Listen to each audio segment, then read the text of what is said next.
The geography of Mexico affected the style of living for the Aztecs, with the long desert and tall mountains in the north.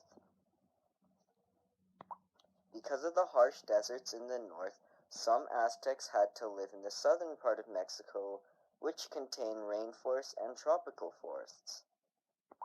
The Spanish didn't have many deserts or tropical forests, which made it really difficult for them to travel in the new land they were in. Because of that, it gave the Aztecs an advantage for living among the deserts, Rocky Mountains, and tropical forests all their lives. How did the history of the Aztec affect its worldview? Well, the Aztecs left their homeland after being ordered, then forced to leave. Due to that, they migrated. The Aztecs at this point have been moving for years, but then settled on a swampy island in the middle of Lake Texcoco. They knew it was the land of their destiny as they saw an eagle perched on a cactus holding a rattlesnake in its mouth, which has been foretold through their leader by the god Huitzilopochtli. In honor of the god, they built a city called Tenochtitlan, now known as Mexico City.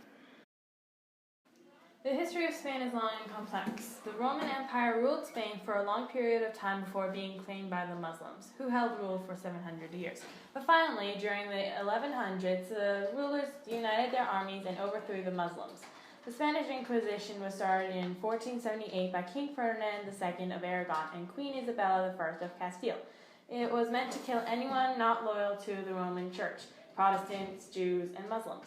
Many of them were tortured before being burned at the stake in front of thousands of people. The ceremonies at which they were burned were called an auto da fe, and the judges were called inquisitors. While most European countries wanted to find a path to Asia, Spain wanted to explore and conquer the New World and create a new Spanish empire.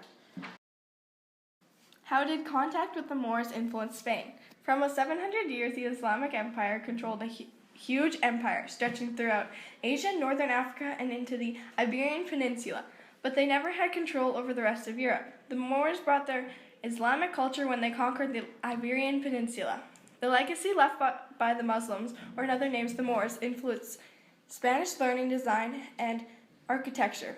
Other legacies the Muslims left were important schools of mathematics, architecture, and astronomy, great libraries containing books of various topics, and so much more. Contact with other Mesoamerican societies influenced the Aztecs. There were three main tribes for the Aztecs: the Olmec, the Teotihuacan, and the Toltec. The Olmec were said to be the founding society of all Mesoamerican civilization. They are also considered to be the greatest sculptors of the early Mesoamerican societies. Teotihuacan, a word that refers to the ancient civilization, and its Altepetl, where mysterious people dwelled. Finally, the Toltec. They had the greatest impact on the Aztec culture. Others believed they were the masters at creating a refined civilization. The Toltec, with being a big impact on Aztec culture, developed skills that helped them on their journey. The life of Aztec society surrounded around a culture of war. They had goals for battle. They were twofolded, either to seek an honorable defeat for the enemy and force them to provide labor for the empire, or to get people to be their human sacrifices to their god. The Aztecs had an efficient military strategy. They would conquer weaker societies and they would move to the bigger ones. When they conquered, they would attack the temples, take hostages, and negotiate tribute. They would also put up statues of their gods and force everyone to worship him. When the people of Oshtoman refused to pay tribute to the Aztecs, they attacked, killing everyone but sparing the children. They burned down the temple. All the 40,000 children were distributed throughout the empire. To keep their enemies from attacking, they had outposts along the borders.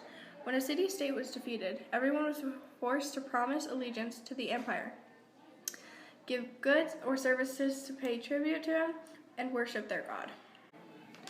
The most important people governing the empire were the Aztec nobility, the people team. The emperor was the highest ranking noble among the people team. The closest advisor to the emperor was the chief of internal affairs, and was also served as his right-hand man. Taikutin ruled smaller areas than the Taltuki. The Taltuki and 16, make sure the records of the Altepet were correct. The Spanish monarchy had to make a lot of changes to become the powerful force it was.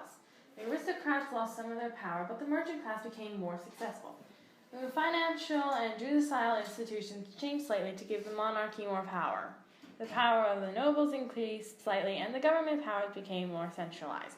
The church was independent of all royal power until 1486, when the Pope gave King Ferdinand and Queen Isabella control of who was in the church staff, ultimately giving them control over the church's influence. There were still a lot of problems with the new monarchy, however. Spain was still a hierarchy, and taxation was completely unfair. Landowners paid nothing, merchants paid heavily.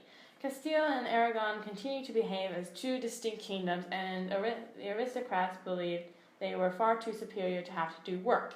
They looked down upon manual labor.